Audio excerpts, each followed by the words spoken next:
How do you know what you know पुस्तकाचा मराठी अनुवाद chapter 8 भाग 11. कृती. कृतीचे 3 प्रकार आहेत: सात्विक, राजसिक आणि तामसिक. सात्विक कृती ही शुद्ध कृती. जे शुद्ध असतं त्यात दुसरं काहीही नसतं.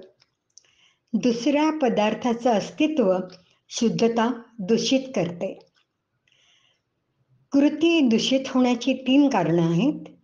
पहिलं कारण म्हणजे कृती करण्याची उत्कट इच्छा.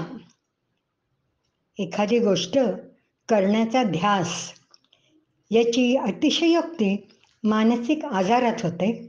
याला ऑब्सेसिव्ह कंपल्सिव्ह डिसऑर्डर म्हणतात.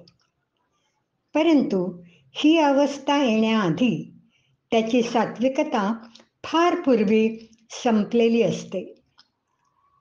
दुसरं कारण म्हणजे परिणामांची अभिलाषा. या कृतीतून मला काहीतरी मिळेल ही आशा. माणसं हवे ते निष्पन्न साधण्यासाठी काहीही करू शकतात. नैतिकता, सदाचरण, मानवी हक्क, प्राणी कल्याण सोडू शकतात. एवढेच काय तर स्वतःचं आरोग्य आणि सुखसुद्धा वाऱ्यावर सोडू शकतात. तिसरं कारण म्हणजे कर्तृत्व भावना. जेव्हा ही भावना खूप तीव्र असते आणि कृतीवर टीका होते, तेव्हा तो माणूस टीका सहन करू शकत नाही. तो क्रोधित किंवा निराश होऊ शकतो. हा दूषित प्रकार तर कावेबाज, विश्वासघातकी आहे. कारण हा डाग हुडकणं महाकठीण. खूप प्रामाणिक आणि नैतिकता सांभाळणाऱ्या व्यक्ती यात येऊ शकतात. जरी इतर सगळ्या बाबतीत ते योग्य असतील तरी त्यांच्या प्रखर कर्तृत्व भावनेने उत्पादन क्षमता मंदावते.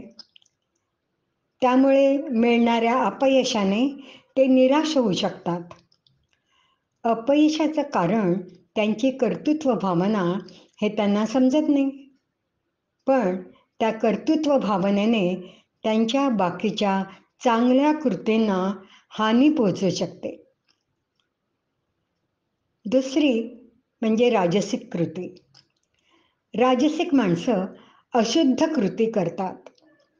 त्यांच्या कृतीत एक किंवा अनेक दूषित द्रव्ये असतात. त्यामुळे ते सदैव क्षुब्ध, अशांत, हैराण असतात.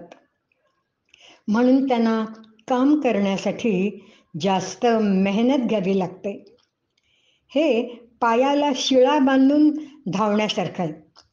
त्याचा परिणाम यश त्यांच्यापासून दूर पळतं आणि प्रगती रोखली जाते. किती जणांना वाटतं की त्यांना त्यांच्या लायकीनुसार आयुष्यात भरपाई मिळाली नाही, अजून जास्त मिळवू शकलो असतो. परंतु आपण कधीही त्यामागचं कारण शोधत नाही. आपल्याला अशुद्ध कृतीबद्दल शिकवले जात नाही. गीतेत राजसिक कृती म्हणजे प्रचंड मेहनत म्हटलंय. एखादा संघर्ष करतो, परंतु त्याची निष्पत्ती अपेक्षेप्रमाणे होत नाही. उनाड मुलांना अभ्यास न करता त्यांच्या मित्रांच्या व कुटुंबियांच्या अपेक्षेपेक्षा जास्त मार्क मिळतात, तर अभ्यासू मुलांना अपेक्षेपेक्षा कमी मार्क मिळू शकतात. याचं कारण अभ्यासू मुले कृतीत व कर्तृत्व भावनेत गुंतलेली असू शकतात. त्यांच्या मनातलं चक्रीवादळ त्यांना कुवतीप्रमाणे काम करू देत नाही. त्यामुळे त्यांची उत्पादन क्षमता कुवतीपेक्षा कमी होते. तिसरी कृती म्हणजे तामसिक कृती. तामसिक कृती ही अज्ञानावर आधारित असते. ती करताना कुवत आणि परिणाम याचा विचारच केलेला नसतो. याचं फळ म्हणजे अनर्थ, आपत्ती ओढवते. ती माणसं प्रगती तर करत नाहीतच, पण स्वतःच्या कुवतीचा आणि क्षमतेचा नाश करतात. याची 2 उदाहरणं, एक दारू पिऊन कार चालवणे आणि दुसरं आपल्या परतफेडीच्या ताकदीपेक्षा भरमसाठ कर्ज घेणं.